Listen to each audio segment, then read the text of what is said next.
Hey, and welcome to this week's episode of the Inclusive Networker Podcast. This is your host, Dr. Raymona, and who are we calling into conversation today? Well, it's Minessa Konecky. I am so very excited to have Minessa as my guest, and I am going to tell you all a little bit about them and just how I met them. Minessa, oh my goodness. Minessa. Vanessa is like an amazing human. I mean, there are good people, but this is an amazing human. And I will tell you why I say that. I met Vanessa like literally a week before I had to submit a huge grant. And they came in and was just absolutely phenomenal, knew everything that I did not know about this process of research administration, budgets, all of that, and stuck with me for hours. When I tell y'all hours, until I got this thing submitted. This was a $12 million budget, and they stuck with me from knowing me only a week before, day and night, all kind of hours. And I am forever grateful and indebted to this person for just being, when I say y'all, an amazing human, like other people just would not have done this. And so, Minessa, I am so honored to have you on this podcast today because you really just showed me what it meant to truly care for people, regardless of if you knew them, regardless of what you knew about them. You knew nothing about me and my team, but you were there for me, and I am so grateful for you. You're making me cry. We haven't even started the podcast yet. Let me tell you. I was crying. I mean, I needed you, and you were there. I needed you desperately. It's true. It's true. Yes. You guys did need me desperately. Tell the truth, right? I mean, it was rough, but I am so thankful for you. And I want to open it up to you. Tell us a little bit about you. Tell us about your business or the things that you're doing, and then we'll just get started from there. First, thank you. I wasn't expecting such a, how do I even live up to that introduction? But what I always find interesting is that with you and Lakia, who is the other person we were working together with on this project, that, you talk about how I came in and how I helped, and I feel like, and you were looking for, help in that way. And what I hear when you say that, what I hear is like, you know what? You don't know how you were the perfect person to come into my life at that moment. I've been looking for a way. So I've done many things in my life, many things. I've been a direct seller. I was one of the top sellers at LuLaRoe. My sister and I shot up to the leadership very quickly. I love it. I've been a research administrator. I've done many, many different things. And at a certain stage in my life, I really wanted to be able to use my skill sets to make a difference in people's lives. And there's some ways in which I'm like, I know I can make a difference in someone's life. Someone's having a bad day and I have a conversation with them and they laugh and they feel good. Great. I've had an impact. But I never really knew how to make my research administration skill set actually make a difference in anyone's life. And I set out to the universe a couple of weeks before I met you. I said, God, if only there was a way for me to, like, I don't know, do good with this, help people who need the help, but like, who needs help with research administration that I could actually, solve? Like, this is ridiculous. There's nobody. Like, how do I find this? And literally out of nowhere, it was Roxanne and Taryn. So guys, if you're not already familiar with Rox Talks, she was the one, her and Taryn, our podcast manager, they directed me to Raymona and they said, you have to meet her. And it just, honestly, I felt like, sometimes you feel like that cosmic clash of like, something big has happened. That was what happened when I got your message. I was like, this is a sign. There's a sign from God. Let's do this. Yeah, yeah. And I just love how that those connections happen. And you know, we always talk about inclusivity and diversity and all of that on this podcast. And you know, we're different, right? And so a lot of times people will be like, okay, that person isn't just like me, they're not looking the same as I am, they don't have Mhm. all the same beliefs. And it's like, you what? You are missing out on so much. So much. Oh my god. So much. Like, you wanna be with the people who are different from you. Like, I feel like, I mean, honestly, it's kind of boring to hang out with people who are just like you all the time. You end up just parroting the same shit, It is. parroting the same stuff back and forth. Hold on, let's try that again. I'm trying to work on my swearing.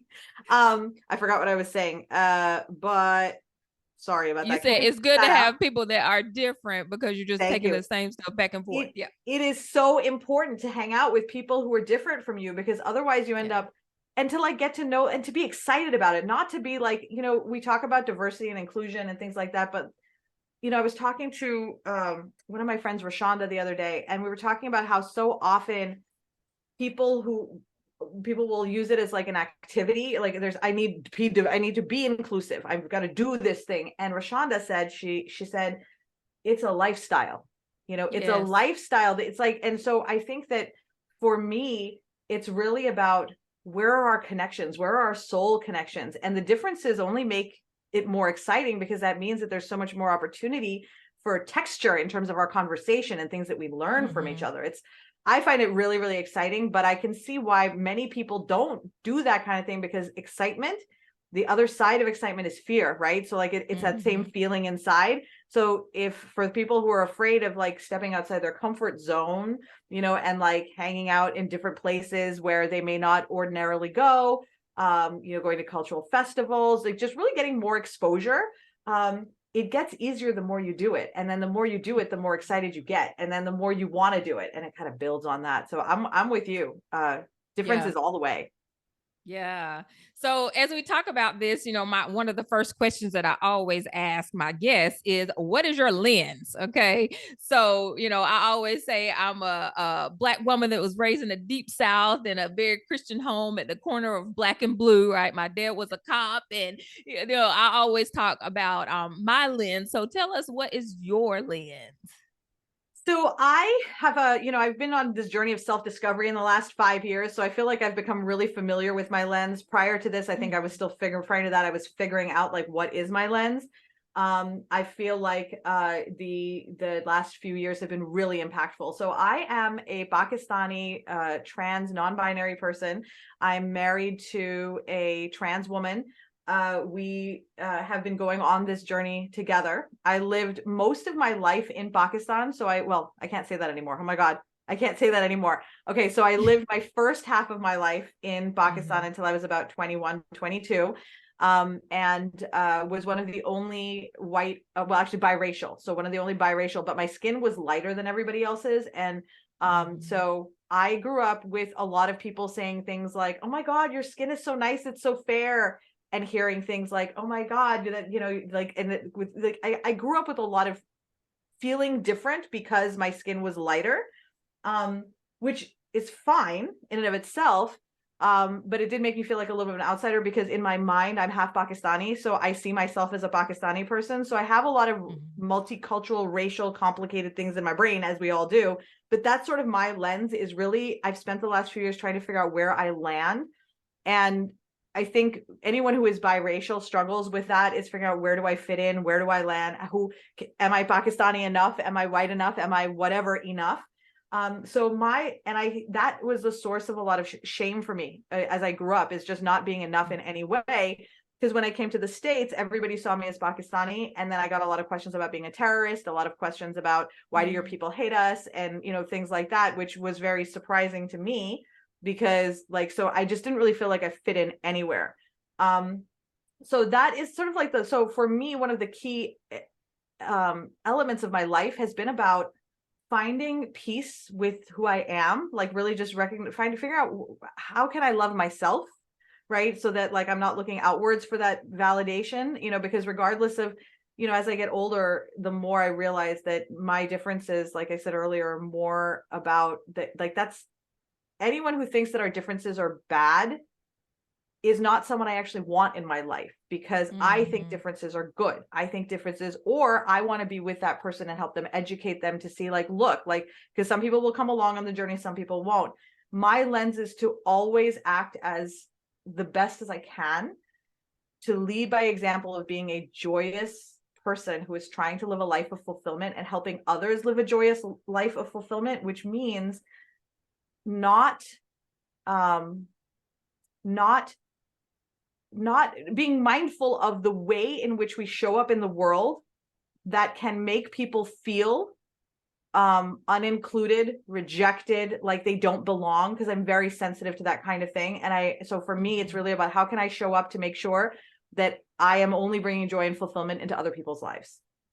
Yes, I love that. And, that really leads into what we're talking about today, because we want to talk about rejection, and specifically with, just in personal life, but in network marketing and direct sales. If you don't deal with your personal stuff that's happening, Amen. you definitely will not be able to have a successful network marketing, direct sales business, or life in general. And so, as you think about your lens and how you've had to navigate life, tell us a little bit about rejection and some of the things that you have learned through that process. I think the most impactful lesson I learned was that my fear of rejection wasn't coming from where I thought it was coming from. Like I was always a fear of being rejected by other people, but I realized that really a lot of my rejection was internalized stories that I've been telling myself for years that really came from things that had happened to me when I was younger. And when I look back and I think about, so I was always told I failed almost every class growing up. Like I was terrible in school. It was so bad. And I've had a really great, successful, and lucrative career since I started working. So I've been very fortunate in that. But up and prior to that, like people were positive that I was going to be a failure. And they were worried. I was 25 and unmarried. So God, over the hill. In Pakistan, you're over the hill if you're not married by 25. And who's going to take care of you? And also, you're also failing all the classes. How are you going to take care of yourself? So we've got a lot of problems right here in terms of like what my future was supposed to look like. And so I brought those to adulthood, right? And so when I brought those into adulthood, what I found was I also grew up in feast or famine. So we were very poor, had no electricity. We were constantly getting shut off sometimes, but then sometimes my dad would make a ton of money, and then we'd have the money for like 6 months, and then it would just be gone, and then you'd be back again. So it was a very uneven childhood in that way. And so when I came to as I started to do this work on myself, what I realized is that my biggest fear was of not being able to care for myself, not being able to eat, not being able to, and I saw rejection. If you reject me, how am I going to, especially when I was in direct sales and selling, if I reached out to you and said, hey, I sell, LuLaRoe, or I sell, Ronan Fields, or whatever it is I'm selling, or pottery, whatever it is I'm selling at that time, and you reject me, that individual rejection became a story that said, you rejected me. No one's ever going to want to buy from me. If no one buys from me, how am I going to live? If I can't live, how am I going to eat? If I can't eat, how am I going to pay my bills? Oh my God, I'm going to be homeless. Alex is never going to trust me again. And I could go to that point less than a second. It does not take long because of my own anxiety issues. So I would be hesitant to reach out to anyone because you're just going to reject me. So it's easier to just not do anything or do like busy work stuff that makes me feel like I'm working so that I don't have to deal with that rejection. Oh, that's a whole podcast in itself right there. Whoa. Because I mean, we don't think about this. We're just like, okay, I don't like selling things. Like, right? We just tell ourselves that. And it's a lot of times because we don't like the rejection that might come. And then we tell ourselves a story that goes way deeper, right, than the actual, we're thinking a person's just busy and they're running around and they don't get a chance to message us back right then. And then we're like, they rejected me. They don't like these products. They don't want to talk to me anymore. They hate me. I'm gonna be broke all my life. We really go into those things. And so how did you start to realize that it was deeper, right? That it wasn't just, okay, I'm this surface level rejection stuff, that it's stuff that you needed to deal with in your own personal life? First, it was therapy. I cannot stress enough how therapy. I think so. The few things I'm going to give to start, which are just sort of like, these are the things that are foundational, but they're not really tactical help, is Mm-hmm. one, therapy. Two is having a really good spiritual practice. So if you're religious, then really finding God within yourself, and like, and, you know, feeling that love for, I am not, so I'm very spiritual, but not religious. And so for me, it's about source and really connecting with, you know, my spirit. Mm-hmm. And that really, that is where it really started, because actually that's a lie. I'm actually gonna tell you where it really started. Where it really started, and this is my favorite story to tell, is that if you don't accept yourself and love yourself on the inside, then every rejection will hurt, or perceived rejection, right? Some of them are real, some of them are perceived, will hurt Mm-hmm. 1,000 times more. Yeah. If you love yourself on the inside, then the rejections will roll off of you like Teflon. It's just gonna just roll off of Mm-hmm. you. And so the very first step I took was, I was sitting in my kitchen, and I may have told you this at some point, but I was standing in my kitchen, actually. I was cutting onions.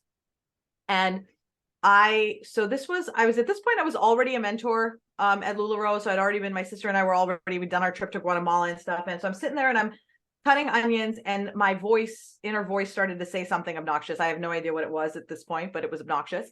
And it was like, you know, you suck or whatever. And I had this flash of insight, because I was going to do the thing that most people say, that's like, shut up, voice, go away. I don't need to hear this bad stuff. Right. And I Mm-hmm. started to do that. And then I thought to myself, you know what? Violence is always met with violence. So if I violently push this voice away and say, go away, shut up, then you know what I'm really doing? I'm hitting myself. I'm pushing myself away. I'm treating myself this way. Excuse me. So I said, okay, are you all right? And then I started to cry. Like, oh my Mm-hmm. God. I just asked my inner voice, are you okay?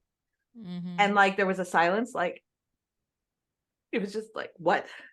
And then I Mm-hmm. just started crying, right? Because for the first time, I was coming to myself from a space of compassion.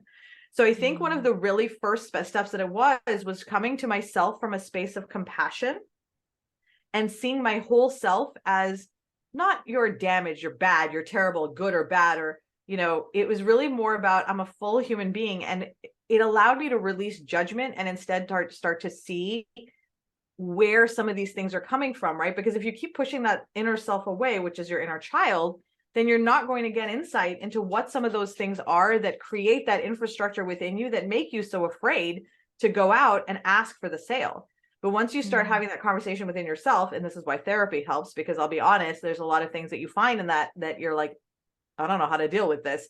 So, you know, I Mm-hmm. work with my therapist or a coach. I've had spiritual coaches, therapists, life coaches, business coaches. It really just depends on what you discover as you're talking to yourself. So I think one of the key elements is knowing your resources, right? Like, you don't have to do this all alone. Um, and I think especially for anyone who is part of the global majority, we have been typically had to prove ourselves in some way, shape, or form. And this begins the conversation within ourselves of, I may have to prove something out there, but I don't have to prove anything to myself. Like, I can Mm-hmm. accept myself. Mm-hmm. Yeah, and that is so good. Coming to myself from a place of compassion.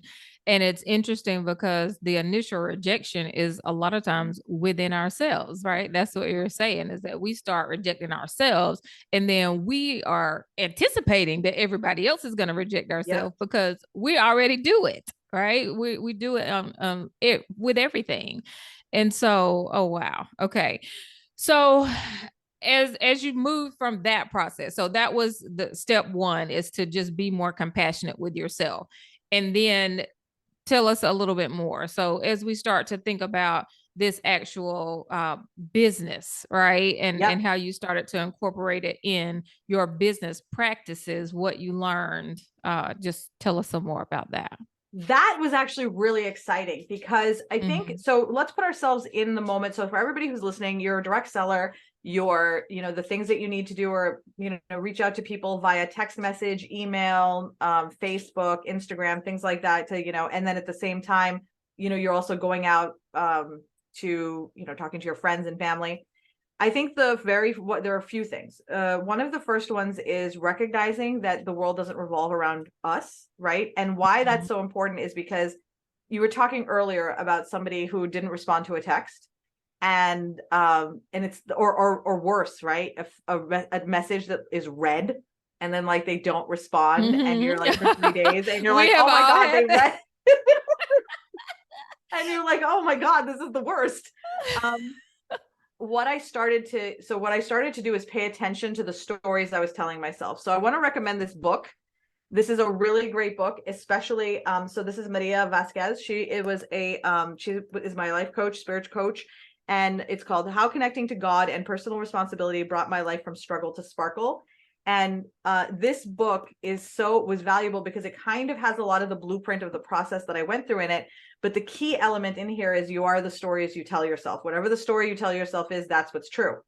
So I Mhm. started to pay attention to the story, like what was actually happening versus, so I'd see somebody mark as red. I'd be like, oh, they hate me. And then I would just sort of mark that as I made that decision without knowing anything. I'm just deciding this right now for myself. Okay. And Mhm. that's okay. That person may actually hate me. That's fine. 3 days later, that person messages me and says, oh my God, I'm so sorry. I saw your message. I actually wanted to come by to your boutique, but my car, blah, blah problem. Are you guys open next week? And this person who I had decided for 3 days had rejected me Mhm. and had been living in that space of rejection really was like, oh, I really just need to get back to them because but I'm busy right now. And so I think it's really important for us to remember that people have entire lives that have nothing to do with the product you're selling. And the product you're Mhm. selling is your whole life, but it's not their whole life. And so it takes about 15 touches or 15 exposures to your particular product for someone to buy. And what that means then Mhm. is that that first message is really just the tickler of saying, I'm letting you know that this is out there. Over the course of your relationship with someone, you can get to that point of the sale. But I think that brings us to the second lesson, which is the sale doesn't always come first. We need to change the way we think about things from being like, I'm going, because the way that I was trained in direct sales, and this is actually really important, I think, a lot Mhm. of direct sales companies will say things like a no isn't a no, it's just a no right now, which is, I think that's like a good philosophy for sales because that's sort of what it is. But I think I don't like the way it's said though, because I think Mhm. it sends a strange message. So here's how I'm going to say it instead. All sales are relationships, and some of those sales will happen immediately. Let's say I'm a millionaire and you're like, hey, I'm selling Roden and Fields. You want skincare? Sure. I'm going to buy from you right now. I don't care. I've got $1 million, right? Mhm. Let's say you tell me Roden and Fields, you remember those, they had those great lash extension stuff for a while. And but I can't get it now because I just heard about it now, but I've already spent my budget for this month, but I might spend it next month or the month after. So think about every conversation, not as I'm trying to get a sale, but as I'm planting a seed. And the seed that Mhm. you're planting could grow like zucchini, which if anybody's grown zucchini, once they start growing, they never stop. And then you're giving zucchini to your friends and your family, and everybody hates you because you're giving them too much zucchini. Or it could be like asparagus, where you plant the seed. And like my sister, so the first time she grew asparagus, this is what happened. She plants it, and zucchini's growing, and tomatoes are growing, and jalapenos are growing. Asparagus is nowhere to be found. And Mhm. she goes to her father-in-law and she's like, where's my asparagus? And he said, you've got to wait 3 years for asparagus. And she's like, what?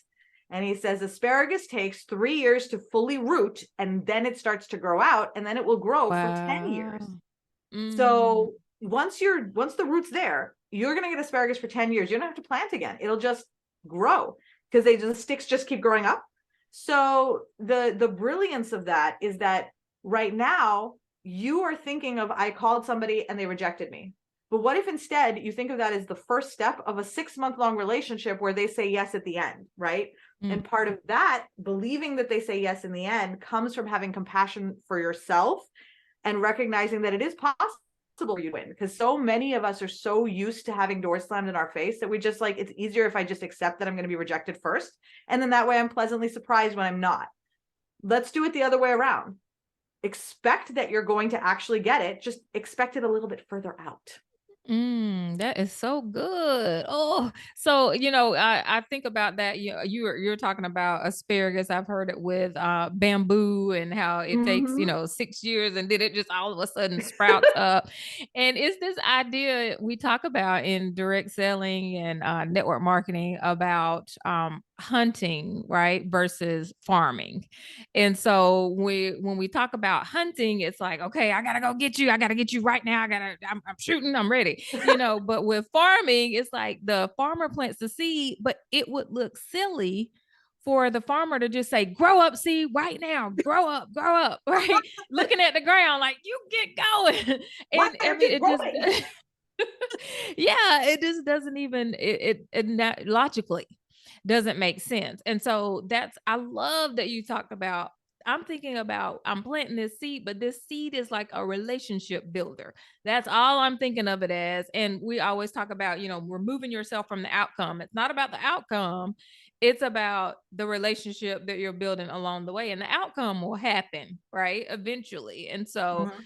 oh, that is so good. And so um as we're moving through rejection then, so you started to read the books, you started to apply this in your direct selling network marketing business, then where do we go from here as we're moving through this process of rejection so that we can get to success, right? That's what we're trying to get to, Yeah. So, whatever okay, that so means. whatever success means to you. And I think actually I Yeah. want to pause and say that the key element of rejection is actually determining for yourself what are your metrics, right? Because Hmm. there's people who have you has this ever happened to you in your life where this happened to me? So there was this guy who had a crush on me, and I was like, and I wasn't into him. Uh, but then he had a crush on someone else. And then I was like mad. Of course. That's That feeling is like, what, why do you want that person, not me? But I think it's really important. I think for many of us, we don't understand that we don't actually care if some people reject us, right? So like I know that if you are closed minded, and I'm going to be very specific about what I mean about that, and you believe and you are an active racist who is not willing to open your mind and see and learn to be better or do better, I don't actually want you in my sphere, right? I don't hmm want you in my sphere. I don't want to buy from you. I don't want you to buy from me. I literally just not, I just, it's not, I'm not mad. I don't dislike you. I just don't want you in my sphere. That's hmm a very extreme example that I gave because it's really easy to say for me, that is what I want, right. Something more subtle would be if somebody is constantly negative all the time, like negative, negative, negative, negative, right? And they rain down that misery onto me or anyone they're around. I don't want those people to be around me. And a lot of times, those are not things that you're going to know on the surface when you first meet someone, right? When you send them a text message or you're not going to be like, they don't wear a sign often, right? Unless they're on Mhm, Facebook and yelling out what they think. But a lot of times they mhm, don't wear a sign that you're going to know this person is toxic for me. This person is bad for me. This person is not a good client for me. This person, like whatever it mhm, is. We see everybody as sort of like equal in terms of we need to go out and sell to everyone. And now that is a really big direct sales problem that I've seen it taught over and over and over again. And it is thanks to the hard work of people like you and Roxanne Wilson, who are doing like incredible work to kind of change that idea that not everybody is your customer and not all of your products are going to be the products that like, you're like, oh, I love this. Like some products you're going to be like, oh, God, I don't like that. mhm, And so it's really important for you to determine who your actual audience is so that you're marketing only to those people so that you don't care if the people that reject you. So when I was selling when I was selling clothes, for example, um there were people who I knew would not want to buy the clothes. It wasn't really their jam, but I also knew the people that would want to buy the clothes. So I started to mhm, filter things out. So chronically ill people, especially people with fibromyalgia, that's why I started wearing them, was because everything hurt my skin so much back then. Like everything, it was mm, just my skin is always on fire. It's better now that I'm on medication, but I was unmedicated then. So everything was just on fire all the time. And the clothing itself was made of material. I'd wear the very specific legging material that like was just really soft and like it didn't injure me, right? So I started to talk about how it had helped me with my fibro and so I started to get a lot of people who were chronically ill coming to me, right? It basically like saying, I want to try this. A lot of people who had lost, like, it was great for people who had lost a lot of weight, right? And were trying to, they were trying to dress for their new bodies, right? And they were looking for a whole new wardrobe, but this worked great for them. So I started to find the little pockets of people that were good fits for what it is that I'm selling and really prioritize marketing, PR, relationships with those people. Eventually, I realized that clothing wasn't really where I wanted to be and coaching was where I wanted to be. So I moved kind of out of that space. But the thing that gave me the courage to move out of that space, and this is why, and then again, later on, move out of the coaching space, because I change careers every 3 to 5 years. I get bored really fast. Yeah. So I do something and then I'll be like, all right, I'm done. And my wife has said that, like, it's so weird how these opportunities keep coming to you. And I said that they don't just come to me, and that's not how it happens. The reason why I'm able to do that is because, let's go back to planting seeds. If you are constantly planting seeds in your life to build relationships with people and truly come from a place of wanting to do good and help and make the world a better place, and you're selling your product because you want to make the world a better place, whatever product you sell, I guarantee you're selling it because it made an impact on you.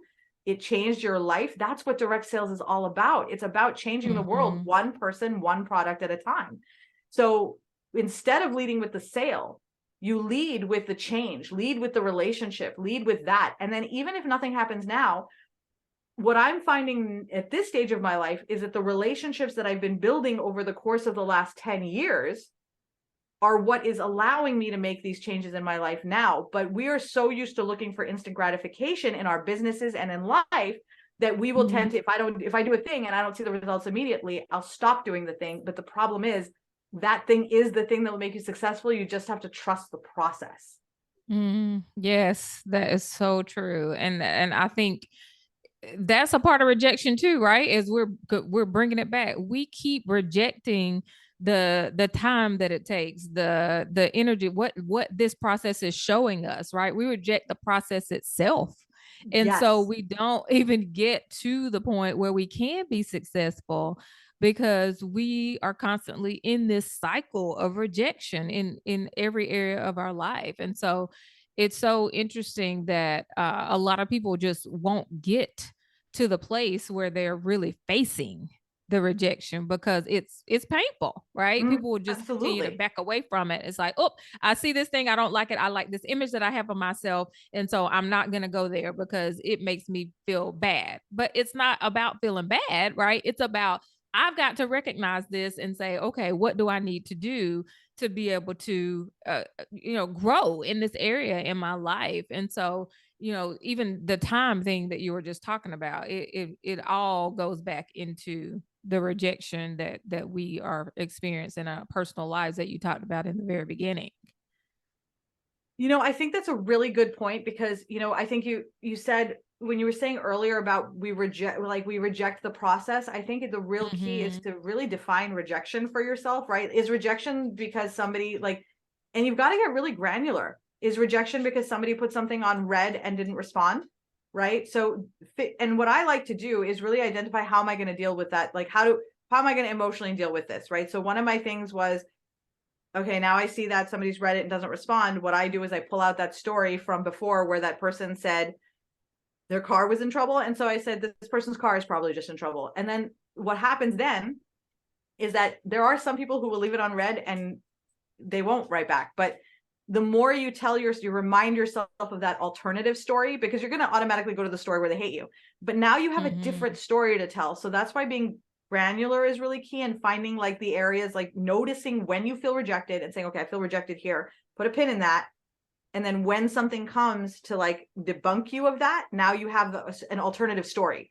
So keep a log of your alternative stories so that you can say, okay, when something like this happens, I'm going to harken back to that story, because then you start to rewrite your automatic responses. So what happens eventually is that you'll send a message to someone, they'll mark it as read, and you won't even notice it. It won't have an impact on you at all. But the key here is practice. So the words themselves, I'm just going to let my dog out. She's losing her mind. The words themselves aren't enough. And I think you told me this. No, it was Maria who told me this. It was that, so let's say you are driving, you move to a new place and you're using your GPS to go from one place to another, like it's a new town, new place, so you don't know where you're going, you have to use the same GPS directions Mm-hmm. 22 times before you will know it automatically. So like over the course of the 22 times using your GPS, you'll be like, oh, maybe 10 times later, you're like, I won't use the GPS. I'll just try to drive. You get about halfway there. You're like, oh, not sure where to go. And so you add the GPS on 22 times before you know the whole thing. That's human, right? So Mm. based off what I just said, you'll need to use that redirection 22 times before you're going to actually be able to look at it and be like, oh, that's fine, and not feel anything. If you have that knowledge, then now when you feel rejected, you can say, oh, this is time 4, right? This is time 5. And then you'll just know that every time it happens, you're working towards not being worried about it ever again. That is so good. And I know a lot of therapists will tell you that if you want to get over rejection, you just got to go out and get rejected, right? Because it's a muscle, right? You gotta practice it. So even if you're like asking random strangers, like, can I get a piece of gum or something like that, just for them to say no, right? So, Yeah. because it's something that you got to get used to. And if we avoid it, it's just prolonging Yeah. the pain of the rejection, right? Yes. Yeah. Prolonging the pain. I love that Mm-hmm. you said that, because basically we're creating our own future if we do that. Right? If we don't, Mm-hmm. then we're basically saying, I want to feel this miserable for so much longer. And when I said that, I was like, I don't want to feel miserable for so much longer. So I'm going to go get rejected. Yeah, yeah. And part of it, we always talk in network marketing and direct sales about make a decision, all right? If you make the decision that you want to do this, then things can start. They start with a decision, and I think that's part of what happens with rejection too. Is that we've got to make a decision that I'm tired of this affecting me like this. Not that Mm-hmm. it's going to be easy, but I'm done with this. I'm done with having the red receipts going into this whole story, not reaching my business goals anymore because I'm constantly allowing myself to go here. And so it's like, okay, here we are. We're making the decision. We're saying, I am going to ensure that I have some other story to tell myself. And then I'm getting the therapy. I'm doing whatever I need to do to face this, and I'm able to move forward, because I think that is what is holding a lot of people back in Oh, network yeah. marketing. I mean, there's so many things, but this is one of the big things because it's something that we have to deal with every single day, not only in business but in personal life. And so, yeah, I mean, anything else that you have to tell us about rejection, or how we're able to move forward in it? This has been so good. Oh. I think one of the I think one thing that I would want to say about rejection is that, like, well, actually I want to say about direct sales, because you just talked about this how this is something that's so common, and it Mm-hmm. really is. And one of the things that I think was the greatest thing that direct sales ever gave me, like honestly the best thing I got out of direct sales, was I learned how to operationalize personal growth, which is not something I knew how to do before. Direct sales is so good for that. And so So good at it. one of Yes, the things yes. that I really want to encourage anyone who's in direct sales and network marketing to do is take advantage of the opportunity that you have, right? Be or here, right? So it's a great opportunity because you're surrounded by people who are doing the same thing, to really build your, these are the people you want to experiment with, are the people who are in your same network marketing community, right? Where basically now you're talking to them, you're sharing these ideas and these thoughts, right? And create like an accountability group within your team where you listen to this podcast and you guys talk about the things that are concerning you. Some of them you may not be comfortable talking about with other people and you might need to go into therapy, but it's having a group of people who are like, will hold you accountable to the self-talk is really important, because doing it alone is tough and you don't have to do it alone. And then the other thing that I really want to say is that a lot of times rejection has nothing to do with you. It has to do with what's Mm. going on with the other person in their own life. And it is so important to recognize that the story, right, is the important part. So one of the biggest stories that I tell, I'm just going to give you this story because this is a story we can all use, is people's entire lives have to do with that. We're all very self-centered. My life is totally about me, right? And even though Mhm. I am all about creating joy and fulfillment for other people, that's because that's my mission. It's still about me, right? Like it's Yeah. always, I can't find a way to Yeah. take it and not about me. And so I Mm-hmm. think that it's really important to recognize that every person you reach out to for any reason has a whole life in there that's happening. And there's no way for you to know if somebody didn't have a tragedy in their life, or if somebody is already selling a different product that's a competing product, or there's a million other stories besides the story that says they hate you. We just latch Mm-hmm. onto the story that says they hate me and they don't want my thing, because that's the one we're most used to telling ourselves and most comfortable.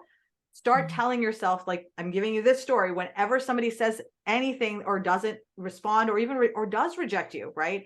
I want you to tell yourself this story. This rejection has nothing to do with me, right? And I mean, if they reject you in a way where you're like, they definitely are not interested, right? And then sometimes we get that vibe, and that's okay. Like, someone's like, oh, direct sales. We all know the judgment that's out there. They're like, oh, direct Mm-hmm. sales. You're like, okay, this has nothing to do with me. This has to do with your whole life philosophy that Yeah. I can't do anything Right. about right now. And move on into the person who is going to be open, because life's too short to feel bad. I'm just going to say, I don't want people in my sphere that make me or other people feel bad, and I want that for you as well. Yeah. Yeah. And that's the thing. We spend so much time trying to convince people that don't want to deal with us, right? And that's part of the issue of just staying in rejection, because we're like, I want my friends and family to latch on to this. I want this person that doesn't like direct sales to understand why I think direct sales is the best industry ever. And it's like, no, move on, do something different. It is not important to change those people's minds. Find the people, find your people, right? Who are your Yes. people? Stick with your people, and then just go from there, right? No need to just stick in this place of, I just got to go to the people that are purposefully rejecting me. Exactly. Like, don't keep, and a lot of times that needs therapy too, because like, a Yeah. lot of times if you're constantly going to people who reject you, that's a story. That's a thing That's right a there. whole nother. I do want to, you said something about friends and family. So I actually do want to make sure I say something about that, is don't feel rejected if your friends, and I mean, I can't tell you how to feel, but your friends and family aren't supposed to be your customers. The reason why, I mean, if they like your product and they need your product, sure. But like, you don't have a business if it's your friends and family buying from you. What you have then is Mm-hmm. a group of people who you like to give cheaper stuff to. A lot of times we feel like if they supported me, they would buy from me. There's plenty of different ways to show support that don't involve buying your product. And then the truth is that even the direct sales companies that talk about selling to your friends and family, they're only talking about it in the context of starting to plant the seeds and Mm-hmm. building your network. It's not meant to be the engine that runs your entire business. It's just meant to be the seed that plants it. And I think that for a lot of people, it can be really hard to disconnect that feeling that I'm being rejected by my family from when they go out, because it's like, if my own family can't support me, how can I expect these people to? I think it's really important that we start to divorce that, because your family can support you in so many other ways, and it may not necessarily, like, for example, one after my sister and I left direct sales and she started from a boutique, I didn't really wear any of her clothes because they were they weren't really my style, right? I love Mm-hmm. her dearly, but I never bought anything from her. And then she sold candy. Oh, I bought that candy. Oh, I bought that candy. Right? Oh, I bought so much of that sour strip candy. I bought it all. I said, how many do you have? She said, 10. I said, I'll buy them all, because I loved them so much, because I wanted the candy. That's the real thing to think about, is like, the whole time Yeah. I was supporting her. I loved what she did. I shared her stuff. It was all great, but she didn't have Mhm. anything I wanted until candy. I mean, I'm not Yeah, going to say yeah. no to candy. Yeah.